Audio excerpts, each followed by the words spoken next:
देखिए आपका साक्ष्य नियम चल रहा था भाई। और साक्ष्य नियम का सेक्शन आपका चल रहा था, ये 20 चल रहा था, यानी कि धारा 20। धारा 20 पर भी आपका क्वेश्चन हमेशा कंपटीशन में बन रहा है। सेक्शन 20 पर जो पहला क्वेश्चन आपका बन रहा है वह देखा जाए। आपका पहला जो क्वेश्चन बन रहा है वह ये बन रहा है कि रेफरी का सिद्धांत या निर्णायक का सिद्धांत या एम्पायर का सिद्धांत एविडेंस के किस सेक्शन में समाहित है। तो आपका जवाब रहेगा सेक्शन 20।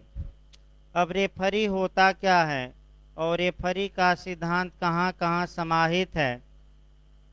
आपका कर्तव्य है कि उन सिद्धांतों को एक जगह एकत्र कर लीजिए, अलग से लिख लीजिए। तो रेफरी का सिद्धांत कहाँ कहाँ समाहित है तब बैरक शुरू किया जाए, और 2 केस और 1 दृष्टांत।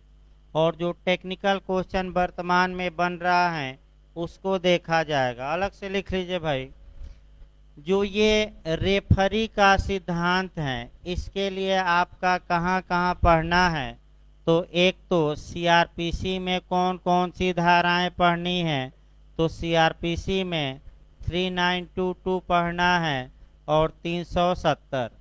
इसके बाद यह जो सिद्धांत है एक हम उदाहरण आईपीसी में बताएंगे, आर वर्सेज गोविंदा और जस्टिस आपका मेलविल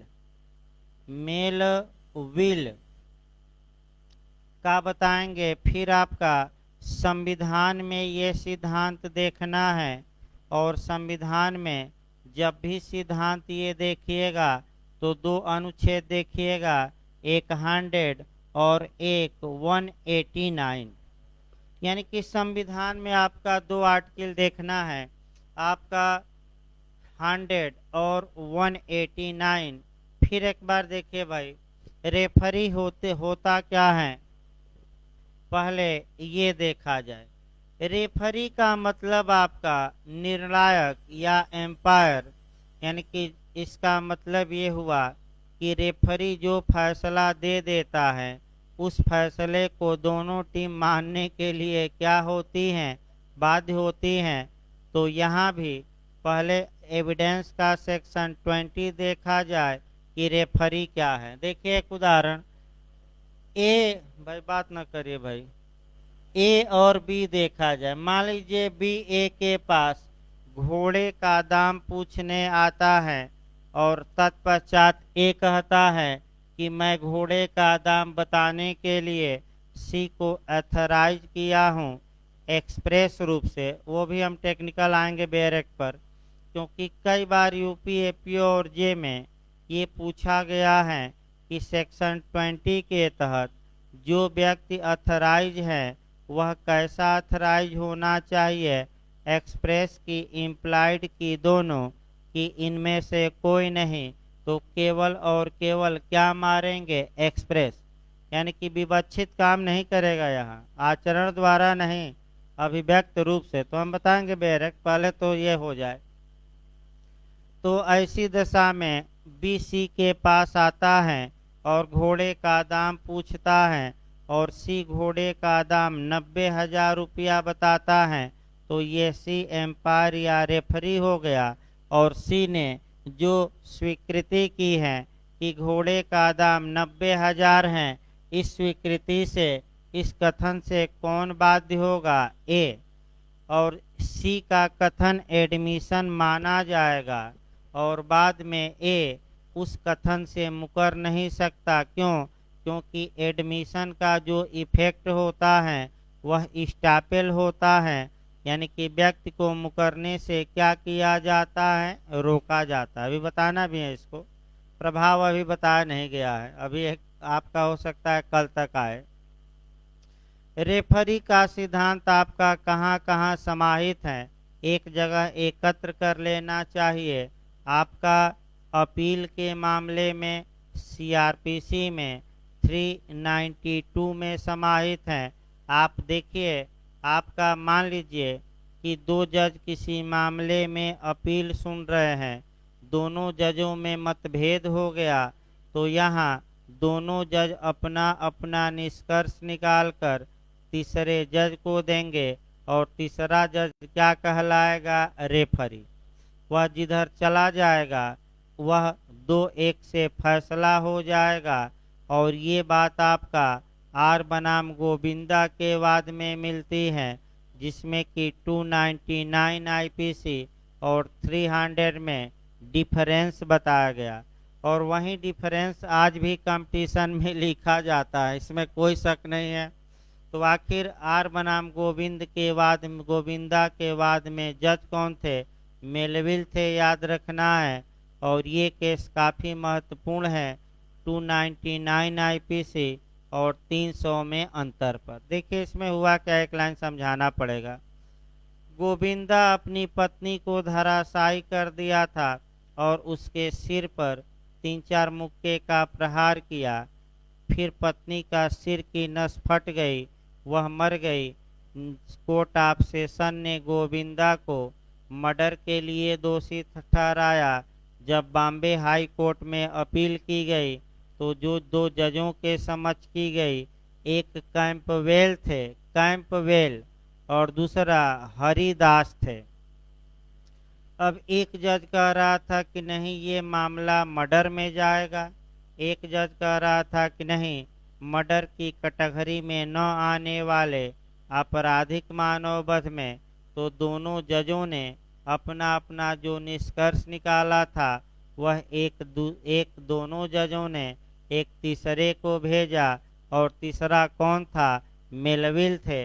और मेलविल ने निर्णय दिया कि आपका संभाव्य और अधिसंभाव्य के आधार पर अंतर बताया और ये कहा कि ये मामला आपका हत्या की कोर्ट में न आने वाला आपराधिक मानव वध माना जाएगा। और उन्होंने एक लाइन ये कहा कि अगर कोई व्यक्ति किसी को चोट पहुंचाता है, इस बात की संभावना है कि दूसरा व्यक्ति मर जाएगा, मर भी गया, तो ये 304 में मामला जाएगा, 304 आईपीसी में। और अगर पूरी संभावना थी कि उस चोट से वह क्या होगा, हर हाल में मर ही जाएगा, तो 302 में आएगा। और मेलविल ने ये कहा कि अगर किसी स्त्री के सिर पर 4-5 घुस्सा मारा जाए तो इस बात की पॉसिबिलिटी तो है कि वो मर जाएगी, लेकिन निश्चितता या पूरी संभावना नहीं है। अतः ये हत्या की कोर्ट में न आने वाला आपराधिक मानव वध माना जाएगा। आपका रेफरी का सिद्धांत आपका सीआरपीसी की धारा 370 में भी है। ये जब मृत्युदंडादेश की पुष्टि के लिए हाई कोर्ट को भेजा जाता है मामला, तब कम से कम 2 जजों द्वारा ही पुष्टि होगी। अगर दोनों जजों में मतभेद हो गया तो दोनों जज अपना निष्कर्ष निकालकर किसको भेजेंगे? एक तीसरे जज को। और तीसरे जज क्या कहलाएगा? एम्पायर। तो पुष्ट अपील के मामले में कौन सा सेक्शन अप्लाई करेगा? 392। और पुष्टि के मामले में 370। अब आ जाइए लास्ट में कोरिलेट हमें कॉन्स्टिट्यूशन करना है। संविधान के 2 आर्टिकल में, 2 अनुच्छेदों में रेफरी का सिद्धांत समाहित है। पूछ सकता है, अंडरलाइन कर लीजिएगा, इसको लिख लीजिए। आपका कौन कौन है? एक तो 100 और दूसरा कौन सा आपका है? 189। आइए भाई देखिए संविधान का अनुच्छेद 100 क्या कहता है, थोड़ा अच्छे से याद रखना है। संविधान का आर्टिकल 100 ये कहता है कि अगर लोकसभा में वोटिंग हो रही है और लोकसभा में पक्ष और विपक्ष के मत बराबर हो गए, तो ऐसी दशा में लोकसभा का जो अध्यक्ष होगा वह एम्पायर का काम करेगा, निर्णायक मत देगा और एक मत से क्या होगा? लोग विजयी।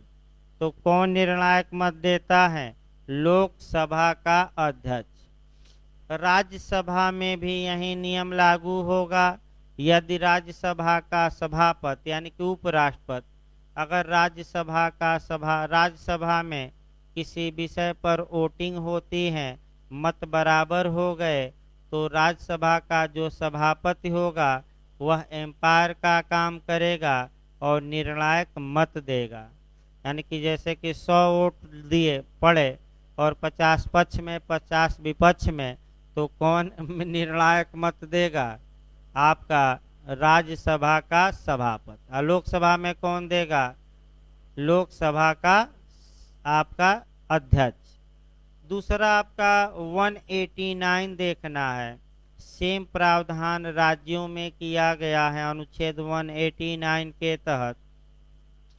अगर विधानसभा में मतदान हुआ और मतदान बराबर हो जाता है, तो विधानसभा का अध्यक्ष जो है वह निर्णायक मत देगा।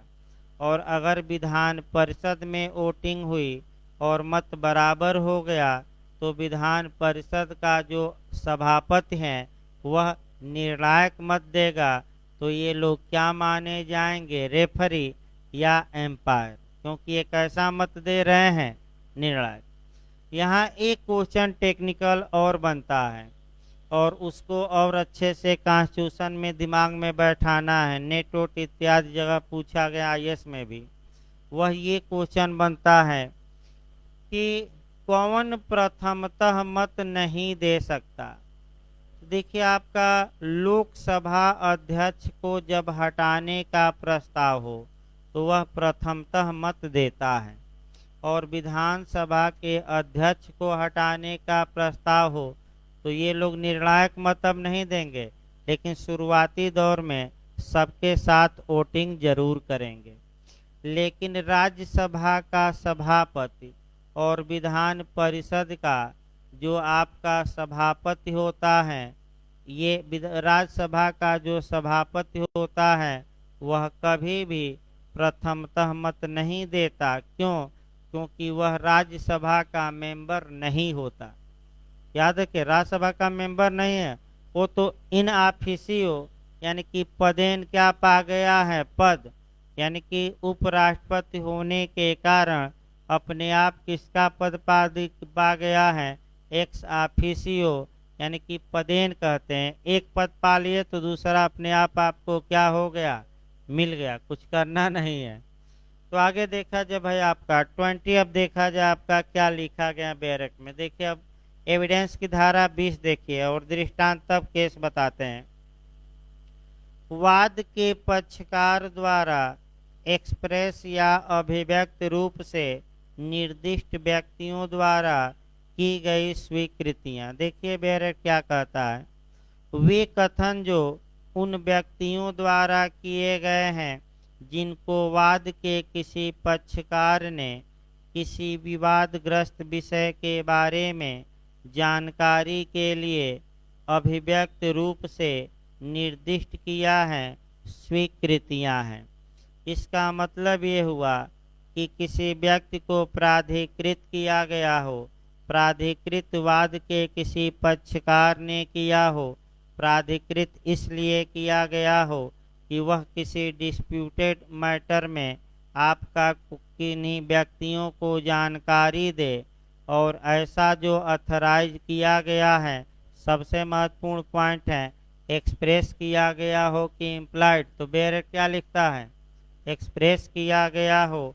तो ऐसे व्यक्ति ने जो जानकारी दी है, क्या उसे एडमिशन माना जाएगा कि नहीं माना जाएगा? आइए इलस्ट्रेशन देखिए। प्रश्न यह है कि क्या क द्वारा ख को बेचा हुआ घोड़ा अच्छा है? यानी कि क्वेश्चन न्यायालय में ये है कि क्या क द्वारा ख को घोड़ा बेचा जो गया है वह अच्छा है कि नहीं? यानी कि ए ने जो बी को हार्स का सेल किया है, यानी कि घोड़े का विक्रय किया है, क्या वह घोड़ा अच्छा है कि नहीं? तो बी आकर ए से पूछता है कि घोड़ा कैसा है, और ए कहता है कि हे बी, घोड़े के बारे में जानकारी देने के लिए हमने किसको अथराइज किया है? अभिव्यक्त रूप से सी को। और जाकर घोड़े की जानकारी किससे ले लो? सी से। तो बताइए आप लोग, इसमें रेफरी कौन हुआ? सी। और सी जो कहेगा, क्या सी का कथन एडमिशन माना जाएगा कि नहीं? और सी के कथन से कौन बाध्य होगा? ए। तो आगे बताया जाएगा भाई। अगला देखिए आपका, इस विषय पर आपका केस 1-2 देखना है, जिस केस में ये सब बातें कही गई। और केस आपका विलियम बनाम इन का है। केस याद रखिएगा भाई, विलियम वर्सेज इन। विलियम विलियम वर्सेज इन का केस है। जस्टिस एलेन बरोह, एलेन बरोह, याद रखिएगा। ये जो मैं सिद्धांत बताया हूँ, यह किस केस में प्रतिपादित किया गया? तो आपका जवाब रहेगा विलियम्स वर्सेज इन के बाद में जस्टिस कौन थे? एलन बरोह थे। और इस केस में आपका 1808 का केस है, 1808 का केस है। इस केस में जस्टिस एलन बरोह ने कहा कि अगर कोई व्यक्ति किसी विषय पर जानकारी देने के लिए किसी दूसरे व्यक्ति को अथराइज किया है, तो उस दूसरे व्यक्ति द्वारा दी गई जानकारी से वह बाध्य होता है। क्यों?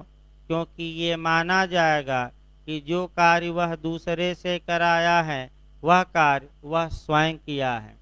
ये टाट में भी सिद्धांत है। इसी बार बिहार में पूछा गया था जे में, कि जो व्यक्ति किसी दूसरे को अथराइज करता है कार्य करने के लिए, तो कानून की नज़र में वह व्यक्ति उस कार्य को क्या करता है? स्वयं।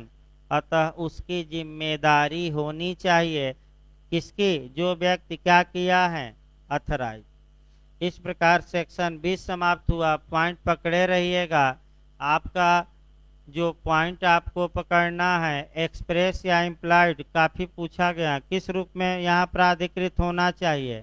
एक्सप्रेस। अब जैसे ही घोड़ा पर मामला आता है, 2-3 क्वेश्चन घोड़ा पर आपको जरूर जान लेना चाहिए। और निश्चित रूप से कंपटीशन में कोरिलेशन आएगा। अभी आपका झारखंड जे में आया था, झारखंड एपीओ में आपका घोड़ा दे दिया था, यानी कि ये जो हार्स हैं कहीं ना कहीं आपको आ ही जाएगा। पूछा गया था भाई, आपका क्वेश्चन ही आया था झारखंड में। देखिए आपका क्या आया था। पहले एविडेंस की धारा 93 को हम कोरिलेट करते हैं। ध्यान से देखिएगा, 3 जगह से कोरिलेट घोड़ा करके पढ़ना है, कम से कम 3, जहाँ से क्वेश्चन बनते हैं। एक एविडेंस की धारा 93 पढ़िएगा। ए बी से करार करता है कि हे बी, मैं तुम्हें ये अपना घोड़ा 1000 में या 500 में बेचूंगा। अब इस बारे में क्या साक्ष्य दिया जा सकता है कि नहीं, कि घोड़ा 1000 में बेचा जाएगा कि 500 में? तो आपका जवाब रहेगा कि इस त्रुटि को सुधारने के लिए, इस एम्बिगुअस को सुधारने के लिए, इस गलती को सुधारने के लिए, इस संदिग्धता को सुधारने के लिए कोई साक्ष्य ग्राह्य नहीं होगा। क्यों? क्योंकि ये डायरेक्ट डिफेक्ट है, प्रत्यक्ष गलती है। और सौभाग्य कहिए कि बिहार जे में भी ये क्वेश्चन आपका आया था, 20 नंबर का आया था, 93-94। प्रत्यक्ष और कौन सी त्रुटि? अप्रत्यक्ष। क्वेश्चन आया था मेंस में भी, तो इसको और अच्छे से तैयार रखना है। क्यों सुधारा नहीं जा सकता? अब कॉन्ट्रैक्ट में आ जाइए।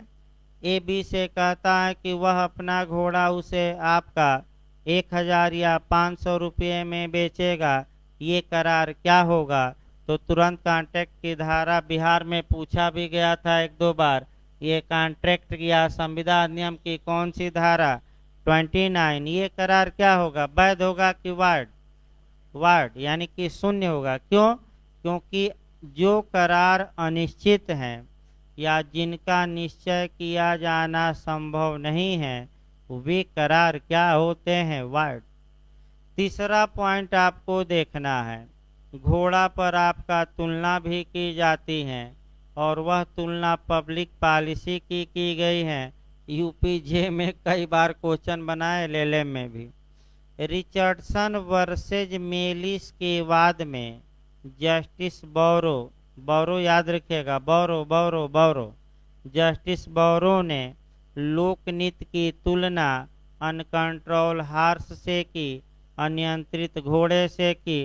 तो शब्द चेंज करता रहता है, कभी बिगड़ैल घोड़ा, तो कभी बदमाश घोड़ा, तो कभी बेकाबू घोड़ा, तो कभी अनियंत्रित घोड़ा। लेकिन इंग्लिश वर्जन एक ही याद रखिएगा, अनकंट्रोल हार्स किसको कहा जाता है?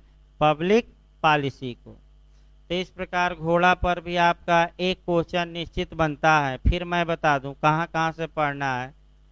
एविडेंस का सेक्शन 93 पढ़िए, कॉन्ट्रैक्ट का सेक्शन 29 और पब्लिक पॉलिसी के लिए कॉन्ट्रैक्ट का सेक्शन 23। अब आइए आगे कंसेप्ट बनाया जाए, तब आगे बढ़ा जाए भाई। अगला आपका कंसेप्ट ये बनाना है कि जो ये एडमिशन है आपका, ये बिहार मेंस में आ चुका है भाई, यूपी एपीओ में भी थोड़ा सतर्क रहना है। ये जो आपका बताया जा रहा है क्वेश्चन, ये आपका बेयर एक्ट में नहीं मिलेगा। 21 धारा शुरू करने के पूर्व यह आवश्यक है कि इन बातों पर भी गौर किया जाए और इन बातों को यहीं बता दिया जाए। देखिए आपका कैसे क्वेश्चन बनता है। क्वेश्चन आपका ये बनता है कि आपका मॉडल एक बना दिया जाए। क्वेश्चन ये बनता है कि स्वीकृति को परिभाषित करिए और स्वीकृति की सुसंगतता का आधार बताइए। यानी कि एडमिशन को डिफाइन करिए और एडमिशन को एविडेंस में क्यों सुसंगत बनाया गया है, अर्थात क्यों इसे साक्ष्य में मान्य किया गया है, उन आधारों का उल्लेख करिए। मेंस में आ चुका है बिहार जे में, और आपका मैं बता दूं यूपी एपीओ में। आगे भी कंसेप्चुअल क्वेश्चन बन सकता है। यह किसी एक धारा से कवर नहीं होगा, ये सिद्धांत है और बिना सेक्शन के चलेगा। यानी कि 21 से लेकर आपका 23 तक पढ़ने से पहले यह बात आवश्यक है कि एडमिशन क्यों रेलेवेंट बनाया गया है, इस बात को जान लिया जाए। क्योंकि 21 से लेकर 23 तक एडमिशन सुसंगत होगा, अर्थात साक्ष्य में स्वीकृति को हम अब क्या करेंगे? प्रस्तुत। तो क्यों प्रस्तुत किया जाए, क्यों पर आइए। इस बारे में स्वीकृति की परिभाषा पूछे तो 17 बता ही दी गई है, तोड़ लेंगे, आपका 10-15 लाइन में समाहित कर देंगे। इसके बाद आपका क्यों स्वीकृति या एडमिशन सुसंगत है, तो आपका फिप्सन महोदय ने, एक विद्वान है फिप्सन महोदय ने 4 ऐसी कंडीशन बताई हैं, जिन 4 ऐसे आधार बताए हैं। फिप्सन 4 ऐसे आधार बताए हैं जिन आधारों पर एडमिशन को रेलेवेंट बनाया गया है। अब वो कौन कौन से आधार हैं? तो पहला ये है कि जो स्वीकृति है यह सबूत का अभित्यजन करती हैं, वैभियर करती हैं, अभित्यजन करती हैं। यानी कि ये बर्डन ऑफ प्रूफ को अभित्यजन करती है। दूसरा अभी समझाते हैं स्वीकृति। दूसरा है कि जो स्वीकृति इसलिए सुसंगत है कि स्वीकृति करने वाले के हित के विरोध में होती है। तीसरा इसलिए सुसंगत है कि ये सत्य होती है। और चौथा इसलिए इसे सुसंगत बनाया गया है कि ये विरोधात्मक कथनों के रूप में होती है। यानी कि चौथा क्या है? एक विरोधात्मक कथन, धात्मक कथन के रूप में। देखिए एक एक करके आपका समझाना पड़ेगा, ये चारों को आपका प्रयास ये करिएगा मेंस के लिए भी कि भाई आपका कम से 7-7 8-8 लाइन याद करना है और केवल याद ही नहीं करना है, ये बातें एविडेंस की जिस धारा में समाहित रहेगी उन धाराओं का भी उल्लेख करना पड़ेगा। आइए पहला देखा जाए आपका, स्वीकृति क्यों साक्ष्य में सुसंगत है? क्योंकि ये बर्डन ऑफ प्रूफ को वैभियर करती है, अभित्यजन करती है, यानी कि सबूत का, भाई प्रूफ का, बर्डन ऑफ प्रूफ नहीं, सबूत का अभित्यजन करती है। इसका मतलब ये हुआ कि अगर कोई पक्षकार किसी तथ्य के बारे में कोई एडमिशन किया है तो अब उस तथ्य को साबित करने के लिए दूसरे पक्षकार से प्रूफ या साक्ष्य या सबूत की मांग न्यायालय नहीं करेगा। अभित्यजन मतलब क्या? छूट देती है, यानी कि सबूत की मांग क्या करेगा? न्यायालय नहीं करेगा।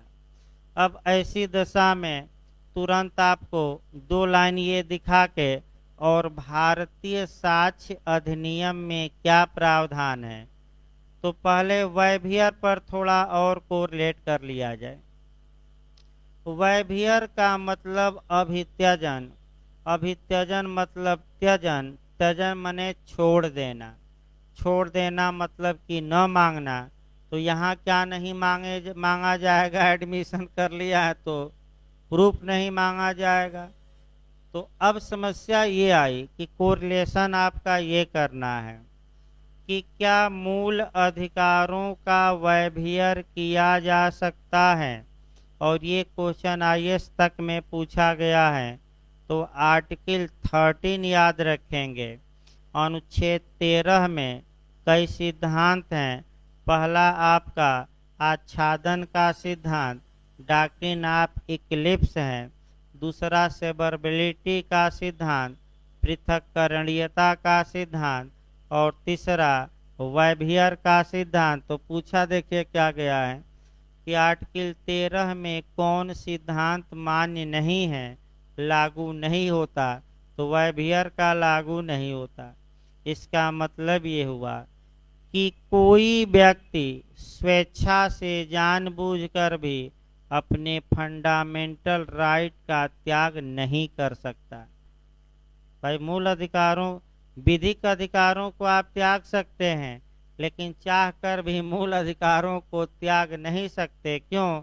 ये इंटरव्यू में क्वेश्चन बना है, क्योंकि मूल अधिकार पब्लिक हित के लिए दिए गए हैं, आपके पर्सनल हित के लिए नहीं। किस किस इंटरेस्ट के लिए? पब्लिक। ये रट कर जाइएगा, इंटरव्यू में पूछा गया है। अब ये आया, लेकिन विधिक अधिकारों को आप त्याग सकते हैं, ये भी याद रखिए, लेकिन किसको नहीं छोड़ सकते? यानी कि इसका मतलब ये हुआ कि आप मान लीजिए सर्विस में गए, राज्य ने आपसे करार कराया और ये लिख दिया कि अगर राज्य आपके मूल अधिकारों का हनन करता है तो आप हाई कोर्ट, सुप्रीम कोर्ट नहीं जा सकते। एफिडेविट में लिखवा लिया शपथ पत्र पर, तो क्या ये मान्य होगा कि नहीं? बताइए। तो मान्य नहीं है। क्यों? क्योंकि राज्य ऐसा नहीं कर सकता और भारत में मूल अधिकारों का त्यजन संभव। हम जा सकते हैं, भले एफिडेविट में लिखा हो। अभी मामला आपका आया, एक मामला हम बता रहे हैं करंट का, आपका बॉम्बे में मामला आया, और बॉम्बे में जो रिपब्लिक टीवी है उसके जो माने चर्चित व्यक्ति भी हैं अर्नब गोस्वामी, उन्हीं का मामला आया। वो सरकार के विरुद्ध वहाँ आग उगलते हैं रोज, तो सरकार भी तिकड़मबाजी करके किसी न किसी चीज़ में क्या करती है? फंसाती रहती हैं।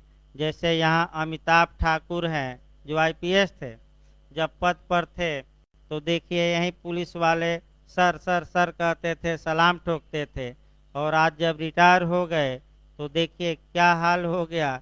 रिटायरमेंट के बाद यहीं पुलिस वाले ज़बरदस्ती ढकेल रहे हैं, किस में? आपका जीप में कि चलो अब तुम्हारे खिलाफ क्या हो गया है, एफआईआर। बहुत अपराधित में उछल कूद कर रहे हो। यानी कि आपका यही पुलिस है जिसके आधार पर सरकार अपने विरोधियों को क्या करती है, पस्त। अगर बड़े बड़े अपराधों में जल्दी गिरफ्तारी नहीं, लेकिन अमिताभ ठाकुर की तुरंत गिरफ्तारी, और वो भी देख रहे हैं कितना खींचातानी के बाद जबरदस्ती जीप में क्या किया गया। फिर रिटायरमेंट के बाद कोई पूछता नहीं, जब तक पद है तब तक आपका सम्मान, उसके बाद विभाग ही लात मार कर क्या करता है, निकाल देता है। तो आगे देखा जाओ तो सामाजिक बात है, वायभियर बताया गया। अब वायभियर आइए देखा जाए। स्वीकृति दो प्रकार की होती है, भारत में भी इसको जोड़ लेना है, एक लाइन दो लाइन लिख के, और इस पॉइंट को कहाँ आप जोड़ेंगे, भारत में। स्वीकृति दो प्रकार की होती है, एक एक्स्ट्रा जुडिशियल यानी कि गैर न्यायिक, यानी कि न्यायालय से कहाँ की गई हो, बाहर, और एक जुडिशियल एडमिशन यानी कि न्यायिक स्वीकृति।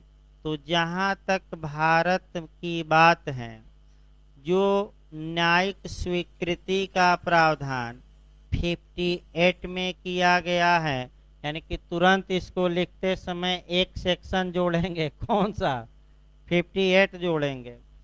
जुडिशियल एडमिशन का प्रावधान सेक्शन 58 में किया गया है, और जो न्यायिक स्वीकृति होगी वह सबूत का अभित्यजन करती है। तो कौन, भारत में कौन सी स्वीकृति आपका सबूत का अभित्यजन करेगी, न्यायिक। यानी कि अगर कोई व्यक्ति न्यायालय में जाकर किसी बात को स्वीकार कर लेता है, तो अब न्यायालय उस बात को करेगा, क्योंकि आप जाकर उस बात को क्या कर लिए हैं, स्वीकार।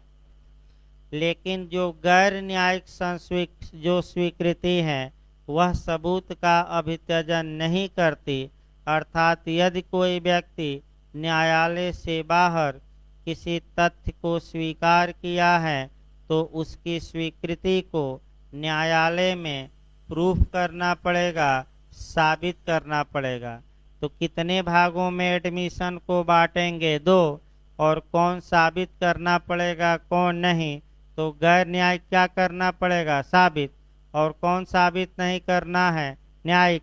तो कौन स्वीकृति सबूत का अभित्यजन करेगी, न्यायिक, और कौन नहीं करेगी, गैर न्यायिक। भाई रट कर जाइए। दूसरा देखिए, जो व्यक्ति एडमिशन करता है वह एडमिशन उसके अगेंस्ट होता है, वह उसके विरुद्ध होता है। अतः ऐसी दशा में एडमिशन को रेलेवेंट बनाया गया है। ये सामान्य तौर पे ये माना जाता है कि अगर कोई व्यक्ति अपने हित के विपरीत कोई बात कहा है, तो वह तभी कहेगा जब वह बात सत्य होगी। अतः ऐसी दशा में एडमिशन, चूंकि एडमिशन करने वाले के विरोध में होती है, अतः इस एडमिशन को रेलेवेंट माना गया है। अब इसको जब पढ़िएगा तो आपको सेक्शन ऐड करके लिखना है भारत में, और जब इस पॉइंट को पढ़िएगा तो 21 का सहारा लीजिएगा। मैं फिर बता रहा हूँ कौन सी धारा का, कल बताया भी जाएगा, अभी आज तो संभव नहीं लग रहा है क्योंकि ये सिद्धांत इत्यादि आपका कठिन है। देखिए आपका फिर एक बार देखिए, सेक्शन एक स्वीकृति करा जाए भाई तब सही रहेगा। मान लीजिए आपका ए एक व्यक्ति है और बी है। ए अपनी डायरी में, ध्यान से समझिए, अपनी डायरी में इस बात का उल्लेख किया है कि बी से हम 1000 रुपया उधार लिए हैं। अब आप लोग थोड़ा दिमाग लगा कर बताइए, ए अपनी डायरी में ये लिखा है कि हम बी से 1000 रुपया उधार लिए हैं, तो ये बात ए के फेवर वाली है कि ए के विरोध वाली, फेवर में नहीं कहा है, क्योंकि 1000 रुपया क्या करना पड़ेगा, तो तुरंत दिमाग लगाना है कि अगर ए कोई बात कहता है और अपने विरोध में करता है हित के, तो वह सामान्यतः कोई व्यक्ति अपने विरोध में तभी बात करता है जब अमूमन वह बात क्या हो, सत्य हो। अतः ऐसी दशा में तुरंत सेक्शन आपका 21 कवर करना है। अब सेक्शन 21 बताता है कि ए ने जो स्वीकृति की है वह स्वीकृति उसके विरुद्ध और उसके हित प्रतिनिधियों के विरुद्ध, यानी कि लीगल रिप्रेजेंटेटिव के विरुद्ध रेलेवेंट होगी, और बी या बी का हित प्रतिनिधि किसके विरुद्ध यह स्वीकृति को साबित कर सकेगा, ए के।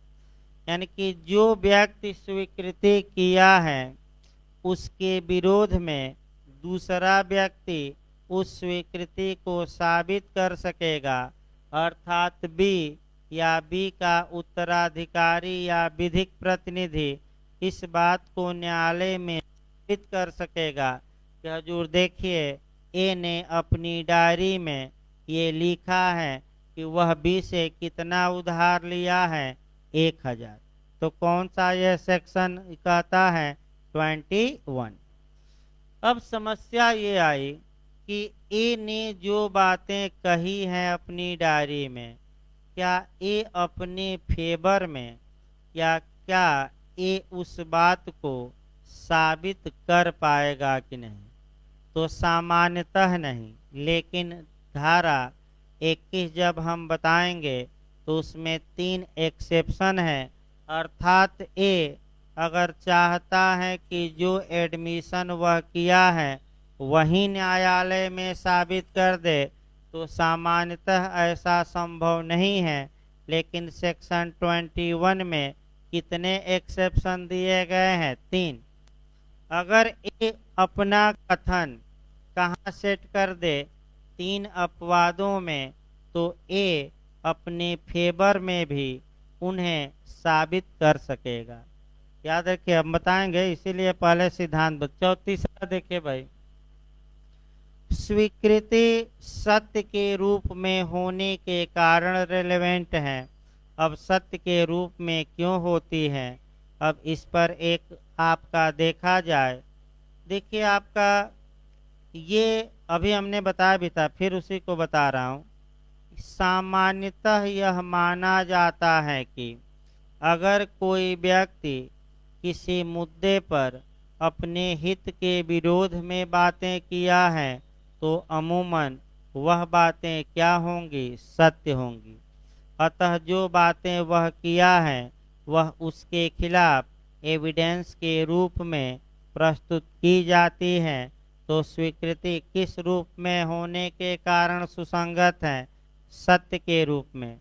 और अंतिम है विरोधात्मक कथन के रूप में, यानी कि जो व्यक्ति एडमिशन किया है उस व्यक्ति के कथन और जिस बात को लेकर विवाद है उसमें विरोधाभास पैदा होता है, तो एक विरोधाभास दिखाया जाए और एडमिशन को रेलेवेंट बनाया जाए। देखिए विरोधाभास इसी उदाहरण में देखिए, मान लीजिए कि बी ने ए के खिलाफ मुकदमा कर दिया कि हजूर ए हमारा 1000 रुपया लिया है और हमें 1000 रुपया ए से दिलवाइए। ए न्यायालय में कहता है कि मैं बी से पैसा नहीं लिया हूँ। तब तक ए की एक डायरी मिलती है और उस डायरी में लिखा रहता है कि ए बी से 1000 रुपया उधार लिया है। अब विरोधाभास करवाइए। न्यायालय में ए कह रहा है कि मैंने बी से कोई उधार नहीं लिया, और बी का जो अकाउंट है उसमें तो स्पष्ट ए ने ही लिखा है कि हम 1000 रुपया बी से क्या लिए हैं, उधार। तो आप लोग बताइए, ए की दोनों बातों में विरोधाभास हो गया कि नहीं। और जैसे ही विरोधाभास हुआ, विरोधाभास होने के कारण ए ने जो डायरी में बातें लिखी थी वह साक्ष्य में क्या हो जाएगी, सुसंगत। और किसको बल प्रदान करेगी, बी को। यानी कि ये बात साबित की जाएगी कि वास्तव में बी से ए ने 1000 रुपया क्या लिया था, उधार। भाई 4 आधार याद करके जाइएगा, 2 सेक्शन इसमें याद करके जाइएगा। अब आइए आगे बढ़ा जाए, बेरेक की भाषा फिर आइए। अब स्वीकृति की सुसंगत या रेलेवेंसी हमें देखना है। अगर आपसे कोई पूछे कि स्वीकृति की सुसंगत या रेलेवेंसी कहाँ से कहाँ तक, तो आपका जवाब रहेगा 21 से लेकर 23 तक। भाई ये थोड़ा देखिए, आपका जो 21 सेक्शन है, मैं फिर बता दूं, ये आपका सेक्शन कठिन सेक्शन है और नए लोगों को कम समझ में आता है, इसमें कोई शक नहीं है। लेकिन आपका नए लोगों को कम समझ में आता है, लेकिन नए लोगों के लिए एक ही उपाय है कि जो हमने 4 आधार अभी एडमिशन के रेलेवेंट होने के बताए, अगर वे आधार आपके दिमाग में बैठे हैं तभी 21 आएगी, अन्यथा भाई नए लोगों को पहली बार में कम समझ में आती है। तो 21 से लेकर फिर याद रखिए 23 तक आपका कब सुसंगत होगी स्वीकृति, कब साक्ष्य में प्रस्तुत की जा सकेगी, ये बताया गया। फिर एक बार बैक होकर देखिए, आपका 17 में परिभाषा दी गई थी, 18, 19, 20 में ये बताया गया था कि कौन एडमिशन करेगा और किस कंडीशन में करेगा, जबकि 21 से लेकर 23 बताएगी कि ये जो एडमिशन है कब साक्ष्य में क्या किया जाएगा, प्रस्तुत। तो आइए 21 को तोड़ा जाए। जब भी 21 पढ़िएगा तो देखिए इसमें पहले बांट दिया जाए। सबसे पहले सामान्य नियम देखना है, इसके बाद 3 अपवाद देखना है। पहला अपवाद आपका 32 में आएगा, दूसरा मन की दशा या शरीर की दशा, और तीसरा अपवाद है अन्यथा, यानी कि अदरवाइज में आएगा। पहले कॉन्सेप्ट बनाइए। देखिए आपका कॉन्सेप्ट ये बनाना है कि सामान्य नियम ये है कि जो व्यक्ति एडमिशन किया है उसके विरुद्ध या उसके हित प्रतिनिधि के विरुद्ध वह एडमिशन रेलेवेंट या सुसंगत भी होगा और साबित भी किया जा सकेगा। तो कम से कम एक पहले सामान्य नियम का उदाहरण देखिए भाई। उदाहरण ये देखना है, ए और बी पर हम उदाहरण देखते हैं। ए ने, ध्यान से देखिए, ए ने यह एडमिट किया कि बिजली का बिल बी जमा करता है, यानी कि ए ने इस बात को स्वीकार किया है कि जो मकान का बिजली का बिल है वह बी जमा करता है। अब विवाद मकान के बिजली के बिल का आ गया, तो ऐसी दशा में ए ने जो एडमिशन किया है वह सुसंगत होगा। अब समस्या ये है कि जो ए ने कथन किया है, इस कथन को क्या ए अपने फेवर में साबित कर पाएगा? नहीं। क्यों? क्योंकि सामान्य नियम ये है कि जो व्यक्ति एडमिशन करता है वह एडमिशन इसके विरुद्ध सुसंगत होगा, इसके हित प्रतिनिधियों के विरुद्ध सुसंगत होगा। तो इसका उत्तराधिकारी एक बना लिया जाए, कौन? सी। और इनके विरुद्ध, पक्ष में नहीं, सतर्क रहिए, इनके विरुद्ध प्रूफ किया जा सकेगा। तो प्रूफ कौन करेगा? बी। या कौन? बी का उत्तराधिकारी या हित प्रतिनिधि सी, नहीं डी। इसका मतलब एक लाइन में ये हुआ कि जो व्यक्ति एडमिशन करता है वह व्यक्ति अपने फेवर में उस एडमिशन को प्रूफ नहीं कर सकता, लेकिन उसके विरोध में वह एडमिशन प्रूफ किया जा सकता है। ऐसा नियम क्यों बनाया गया कि वह नहीं साबित करेगा, दूसरा कोई उसके विरोध में साबित करे। ऐसा नियम का कारण भी स्पष्ट है भाई। ऐसा नियम इसलिए बनाया गया कि यदि ऐसे होने दिया जाता तो कोई व्यक्ति स्वीकृति करता, झूठी स्वीकृति करता और उसी स्वीकृति को कोर्ट में आसानी से साबित कर देता और कह देता कि हमने तो क्या किया था, स्वीकृति। फिर एक उदाहरण देखिए ताकि दिमाग में ये वाक्य बैठे। एक स्वीकृति कराया जब भाई ए ने अपनी डायरी में लिखा है कि मैंने बी को 5 लाख रुपया क्या दिया है, उधार। अब आप लोग बताइए, अगर ए को छूट दे दी जाए कि ए अपनी इस बात को कोर्ट में साबित कर दे, तो ए देखिए क्या क्या फ्रॉड कर सकता है।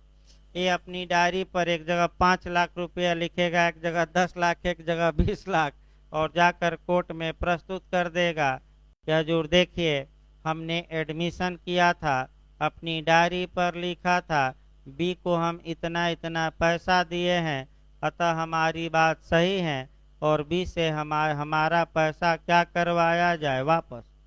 यानी कि इसका मतलब ये हुआ कि जो व्यक्ति एडमिशन किया है, अगर उसे छूट दे दी जाए कि तुम अपना एडमिशन अपने फेवर में साबित करो, तो वह झूठी बातें गढ़ेगा और उन झूठी बातों को कोर्ट में क्या कर देगा, साबित।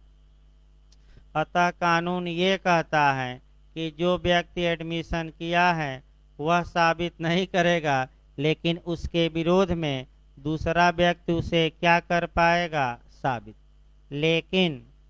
लेकिन लग जाता है तो हमेशा समस्या आती है। मैं बार बार बता रहा हूँ, आपका अपने पर भी भाई उदाहरण दे दिया जाए। कई लोग भाई आपत्ति करते रहते हैं कि मनोज सर पढ़ाते तो जरूर हैं, लेकिन न तो ड्रेस पर ध्यान देते हैं न ही पहनावे पर। तो अब यह है कि कुत्ते की दुम कभी सुधरती नहीं, तो हम क्या सुधर जाएं। यानी कि आपका ये कई बार आपत्ति किए कि आप भी क्या करिए, सूट बूट पहन कर आइए।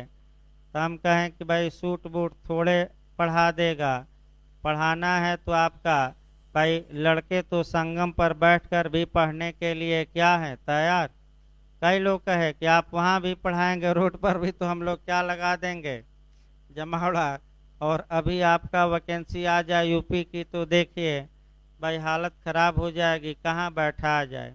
तो सबसे अच्छा तरीका है कि पुराने लोगों को बार बार कहा जा रहा है कि भाई आप ऑनलाइन पढ़िए, क्योंकि जगह का बाद में क्या हो जाएगा, अभाव, कहाँ बैठाया जाएगा भाई, आपका रोड तक तो बैठाया नहीं जाएगा।